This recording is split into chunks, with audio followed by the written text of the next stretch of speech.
vous avez dit que la police semblait pas nécessairement prendre très au sérieux l'arrivée du convoi, ou en tout cas qu'on ne comprenait peut-être pas l'ampleur de ce qui s'en venait. Racontez-moi ça. Je pense que c'était clair qu'on n'aurait pas pu comprendre l'ampleur de ce qu'on a eu. Parce que ce que c'est devenu comparé à ce que c'était, on est très habitué ici à Ottawa d'avoir des manifs et que dans notre tête, c'était une manif normale. Je pense qu'on dit à peu près la même chose, c'était une manif qui s'attendait à être quasi normale, mais qui vraiment est devenue beaucoup plus grande que ça. Avez-vous l'impression que le chef était un peu dépassé quand vous disiez, il m'a dit au téléphone qu'il avait peur, mon Dieu, c'est un peu incroyable. J'ai senti que nos leaders étaient un petit peu ébranlés par ce qui se passait. Puis c'était une assez grosse semaine. Je pense qu'il y avait beaucoup de pression. Il y avait des choses qu'on n'a jamais eu la chance d'avoir ici à Ottawa. C'était vraiment du jamais vu. Fait que c'est certain que tout le monde était un peu ébranlé. Et on l'a senti. Mais vous avez réagi comment lorsque vous avez constaté que même la police, même les autorités semblaient un peu dépassées? C'est-à-dire que j'ai quand même beaucoup d'expérience en événementiel, puis je connais un peu le terrain. Fait que c'est à ce moment-là que je me suis dit, il doit y avoir de quoi qui est beaucoup plus haut que ce que je comprends qui se passe. C'est le sentiment que j'ai eu qui m'a fait personnellement peur. Maintenant, de là à dire est-ce que la police est en contrôle? Je pense que oui. Je pense qu'il y avait l'information. C'est moi qui ne l'avais pas. Et c'est moi qui, jusqu'à ce moment-là, n'avais pas constaté que ça pourrait être vraiment plus gros que ce qu'on avait là. Qu'est-ce que vous voulez qu'on retienne de ce que vous avez vécu quand je dis vous personnellement, mais vous globalement comme des commerçants? Bien, les commerçants, on s'est fait assommer. C'était à la fin de 2 ans de COVID qui était absolument désastreux. Et juste au moment où on allait réouvrir nos portes, on a eu ce moment-là où est-ce que pendant 3 fins de semaine, même 4 pour certains, on a été complètement fermés. Et ce que j'ai dit là-dedans, c'est très important, c'est que par rapport à COVID, il y avait quand même des options. On pouvait aller, il y avait de la livrette, de la cueillette.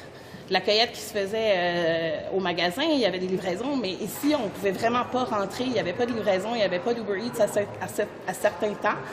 Donc, ça a été vraiment désastreux. Et sur l'usage des pouvoirs d'urgence, après, à un moment donné, 3 semaines, pensez-vous que c'était la chose à faire de la part du fédéral, de dire là, il faut qu'on se donne les outils pour dégager ça? C'est pas à moi de décider ça.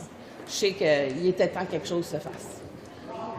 C'est ce que je dirais. Ms. Carrier, one of the testimony that you gave in regards to your conversations that you recall with Chief Slowly, there seems to be a lot of parsing of words, but it's something that you remember quite clearly because it worried you. It worried me because what I realized in that meeting is that this was much greater than what we had previously anticipated, and that our leaders at that point were facing something that had never been faced before. And so it shook me because I have a fairly substantial knowledge of events and the background of events and how these types of things work, and I've been involved in certain situations. And at that moment I realized this is much greater than even my knowledge.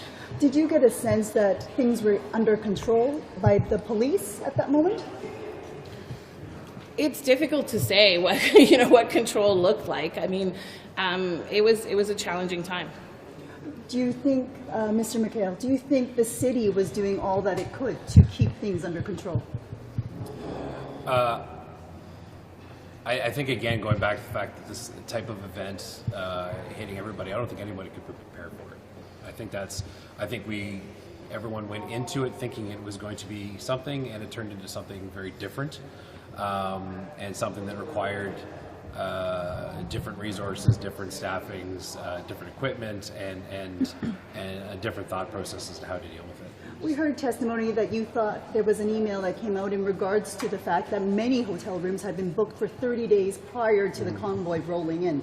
So shouldn't that have been, I guess, pointing to evidence that they were planning to stay for a while? Again, I can't comment on how intelligence works. I support businesses in the downtown core. We put on events. We try to put on a good time for people to come and visit downtown Ottawa. So I'm not a policing expert, despite the fact that we work with them a lot. So I would say that, no, I can't comment on that. It's just not fair to me to say how. But from a common sense business perspective, if someone had wanted to book 30 rooms, hotel rooms, blocks of it for 30 days, you would consider that a long-term stay? I would consider that a long-term stay, but how police and officials would use that information is based on that one email. That's not for me to comment on. I'm sorry if you already spoke to this, but could I just ask about the whole? What are we to understand? You thought was going on in Peter Slowly's mind? Did you think he was scared? Well, I didn't understand that whole section there. Just talk to me. What did you understand he was expressing? I felt like that week the chief was on the defensive. And I think there was a sense of other things that were happening in the background, but I can't speak to what is in mind. So when you say... Comment vous l'interprétez? Vous sentez qu'il était... Mais je pense qu'il y avait beaucoup de pression. Il y avait beaucoup de pression. Il y avait quelque chose d'inaperçu qui n'avait jamais été fait. Il faisait face à quelque chose d'historique, dans le fond, il faut le dire. Donc...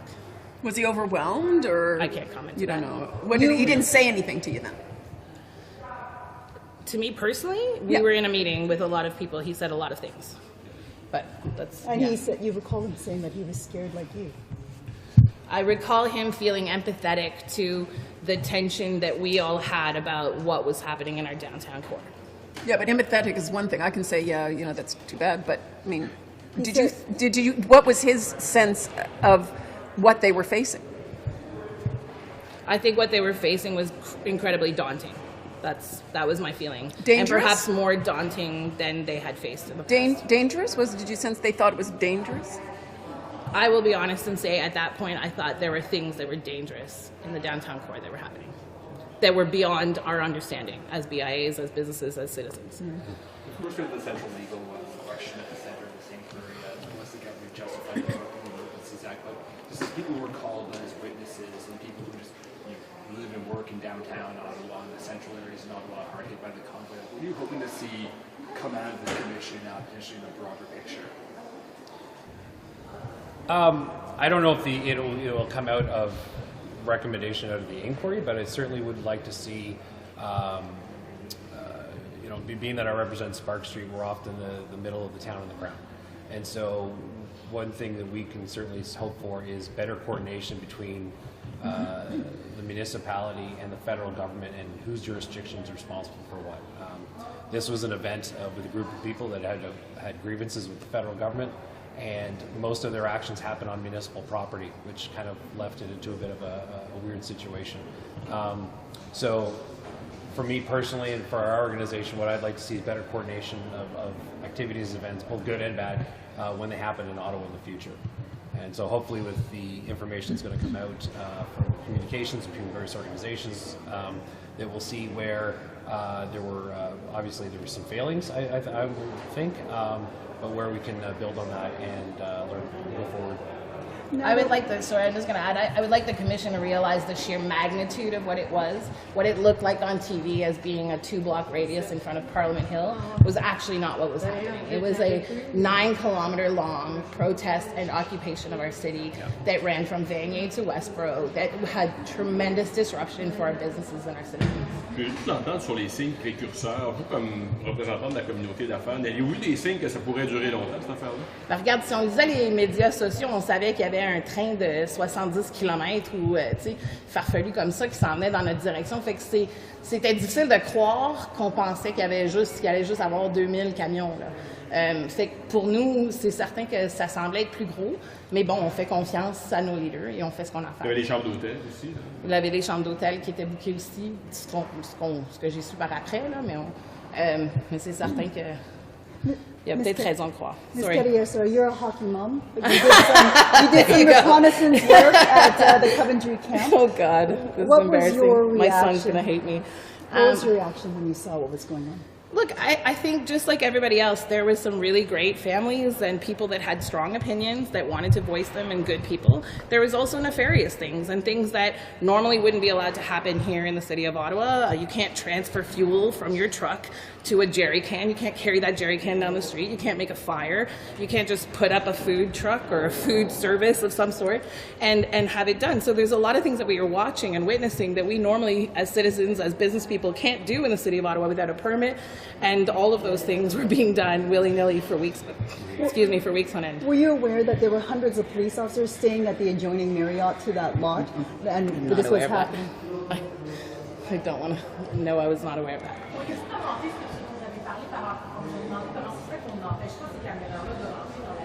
Ouais. Ben, c'est-à-dire que la question, c'était est-ce qu'il y avait raison de croire que ça allait peut-être plus gros? Puis je pense que n'importe qui lisait les médias sociaux et qui savait qu'il y avait un train de 70 km qui s'en venait dans notre direction avait raison de croire que ça pourrait être pas mal plus que 30 camions, mais c'est certain que c'était quand même fluide. Tu sais, c'était une parade qui grossissait puis qui rapetissait à mesure que ça approchait vers Ottawa. Fait que, tu sais, de dire qu'on pouvait prédire tout, je pense que ça aurait été impossible, mais c'est certain qu'il y avait, d'après nous, des indices que ça allait être pas mal plus gros que ce qu'on s'attendait.